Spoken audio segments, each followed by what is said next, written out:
To America's newest federal holiday, Juneteenth, which is today, June 19th. It marks the day more than 2 years after the Emancipation Proclamation was signed and shortly after the Civil War ended, when the last enslaved people in Galveston, Texas were told that they were free.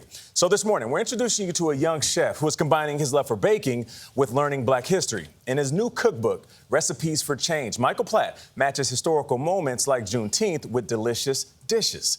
CBS News special correspondent James Brown got in the kitchen for a taste of some of those treats.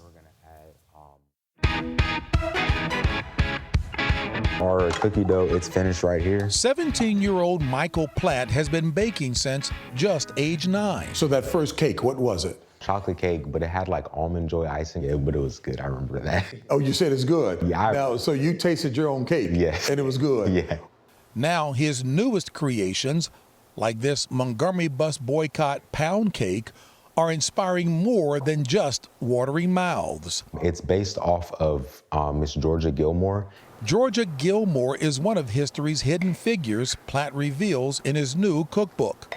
2 months before Rosa Parks famously refused to give up her seat for a white passenger, Gilmore took a less-than-remembered stand when another Montgomery bus driver asked her to get off. The Alabama cook went on to feed the year-long boycott by selling peach pies and pound cakes. Some people couldn't even get to work, so they needed a way to kind of supplement their income. So they would sell pound cakes. That's why it lasted for so long, in order to actually make a difference. Platt's other recipes for change include the Freedom Riders gumbo, carry-on cornbread for the Selma March, even Martin Luther King Jr.'s favorite pecan pie. For Juneteenth, when foods traditionally are red, Platt takes 6 hours to make these red ice pops. Now that's sweet. The recent high school grad who hopes to head to culinary school These are all to make the cookies. showed me how to bake his Olympic gold cookies, inspired by this iconic 1968 Olympic stand against racial injustice. I feel like that is a really important part in Black history because the saying of Black power had been very frowned upon. And that was kind of one of the first times where it was shown to so many people it really had to matter. Platt's interest in history came from his family. His mother, Danita, said around age 7, he asked her to teach him in the kitchen. He eventually went to my mother's house and told Grandma he wanted to bake. I'm laughing because if you can't get Mom to do it, go to Grandma's house, huh? Right. And she said, well, sure. And the fire was lit and there was no turning it off.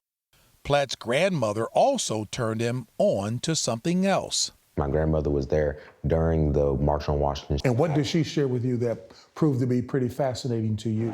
Of course, the whole purpose of the march. She talks about it as if like it's a memory. It's not like a story or she's telling me about history, telling me about her life. My parents were sharecroppers. My grandparents were sharecroppers in Virginia, and they had a huge garden.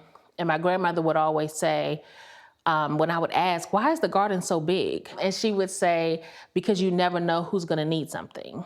That was a family attitude? Yes. Wow. Yes. Pound cake. One that Danita Platt and her husband, Demario, passed on to their 2 sons. So at age 11, when Michael started selling his treats, What if we take one of everything? he also set out to help with food insecurity. So for every dessert sold, he started giving one away. It's chocolate-covered strawberry. Thank you. You're welcome. Sometimes leaving a surprise cupcake for those in need. That is delicious. Thank you. Now Platt plans to donate proceeds from his cookbook to fight childhood hunger. Well, it's going to inspire a lot of people. So yeah, it's definitely a book that I'm really, really, really proud of. And just like the famous figures who inspired his dishes, Platt is finding that to create the right change, first you have to write the recipe. For CBS Mornings, I'm James Brown in Hyattsville, Maryland. Michael Platt's cookbook, Recipes for Change, comes out next Tuesday. That's June 27th, and you can pre-order copies now. I love the family philosophy. You never know who's going to need something, which is why they do extra for everybody else. But the cake looked very tasty. It's very good. Well done, JB. Good cake.